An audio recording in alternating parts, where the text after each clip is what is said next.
that takes us to LSU at Clemson, which I think Mm-hmm. is actually the most meaningful game of I the weekend agree. because like Texas Ohio State, like we don't know what those teams are going to be. And the teams that play on Saturday are not going to be the same teams they are at the end of the season. Yes. LSU Clemson, not so much. I think these teams kind of have plans on what they are, and they are that. And so I think it's more of a heavyweight fight almost because you have these experienced, fully formed teams. Clemson, a 3.5 point favorite. This is like you said, 7:30 p.m. ABC. LSU comes into this having lost 5 straight season openers. Now, admittedly, they were difficult. You had USC, you had Florida State twice. So Brian Kelly trying to get off that. Dabo Swinney trying to prove that he has the team that he thinks he does. That I have number 2 in the country. That I have playing for the national championship. You might as well. I do. I I have think. Clemson winning it all. I mean, that's pretty. I didn't realize that they've been this trendy of a pick. Like, I haven't really paid. Yeah.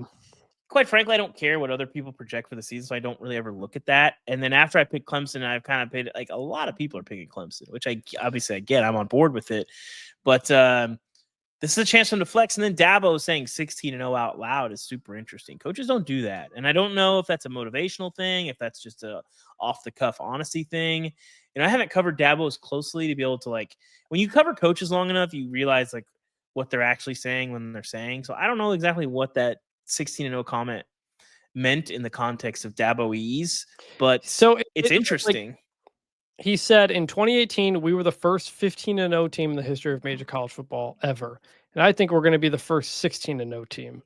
That's a wild thing to say in August.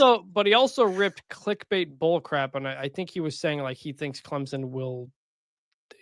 Somebody will do it, and he thinks Clemson. Either way, You I said like 16-0 out loud, and you're the head coach of Clemson. I mean, listen, so, it is what it is. My biggest question in this game: can LSU protect Garrett Nussmeier? Because they are also overturning that offensive line that was full of NFL dudes last year. Clemson's defense, very bad at stopping the run, but very good at rushing the passer. So they're going to have those guys like Peter Woods going after Garrett Nussmeier because I don't think LSU can run the ball. They couldn't run the ball last year. I don't think they're going to be able to run the ball this year with an even worse offensive line. And so if Clemson can pin their ears back and go at them, then LSU could be in trouble in this game. So that is the biggest thing I'm watching. Is there a matchup or anything specifically you are looking for? Well, I think the question is if Garrett Nussmeier is good enough to throw them to victory, which he might be. I think both these teams are going to have to do that. Yes, and I think both of these quarterbacks, people want to see them take the leap. We saw flashes of Cade Klubnik. I mean, early on, you're kind of like, this guy, but like now we're in year 3 of Garrett Riley. What he did to Texas's defense last year, I mean, that was not Michael Penix level, but that was about as good of a quarterback performance as I've seen all last season. They lost, yes, but Klubnik was unbelievable in that playoff game. And if we see that guy, LSU's not winning this game. But I think too, Chris, do people recognize that like you see this game and it's 2 top 10 teams, it's 2 teams people are talking about the playoff. Do people realize like how much more is at stake for LSU in this game than Clemson? Because that's how I see it. I mean, you're talking like because they have a SEC schedule still to come. Yeah, well, I mean, there's the season opening loss thing, which is part of it. But yeah, you look at the schedule. I mean, if Clemson loses this game, let's run down. They got Troy at Georgia Tech, Syracuse at North Carolina, at BC, SMU at home, Duke, Florida State, Louisville, Furman, and then at South Carolina. I mean, there's what 2. They'll be favored in all those games. They'll be favored all of them. There's 2 real losable games in there. You could drop a dumb one, sure, but more than likely, like you'll be favored in all those. And if you play your B+ game, you will take care of business in those games. LSU, like so, if Clemson loses on Saturday, I still think they're going to make the playoff. I still think they're going to be a national championship contender. LSU, you lose. I mean, you got Louisiana Tech, then you got Florida at home, should be improved, at Ole Miss, South Carolina, A&M, at Bama, at Oklahoma. You also have Arkansas and Western Kentucky, which be careful with those games. If LSU loses, I don't know that they're getting to the playoff. For one, when a team shows you who they are, believe it, especially a team as experienced as this team is.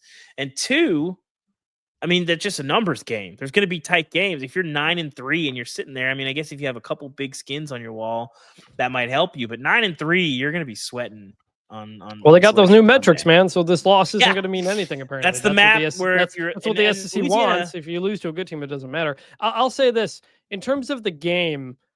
I think both these quarterbacks are going to have big days. Like Clemson, the running game, they've got Adam Randall. He's like a former receiver turned running back. He's the number one guy. But they've also got that young guy, I think it might be a freshman, Gideon Davidson, who they seem to really like. So maybe those guys become it in the running game. But if I'm Clemson, I go 4 wide. I get Harold Perkins out in space, and I throw to those veteran wide receivers I've got now and start attacking them that way. And I wonder if Clemson is going to do that. And if that is the case, I think we could get a really high scoring game here. The over-under I do too. 57.5, I think. I'm taking the over on that in our picks. I think both this might be a quarterback shootout, really. So I'm very curious about that. I love the matchups here. It's such an interesting situation how that's going to work. So that is that. Do you have a pick? Clemson, a 3.5 point favorite. So last week, Chris and I were going to be competing again with picks in the athletics, thing. And I went with my gut last week, and I went 1-5. So I'm fading myself. So in my head, I'm like, Clemson should win this, definitely. I think they're the best team in the country. But I can talk myself into LSU, which is what I'm doing. I think the pressure of, hey, we got to have this, and we can get this, and that experience and breakthrough for Garrett Nussmeier.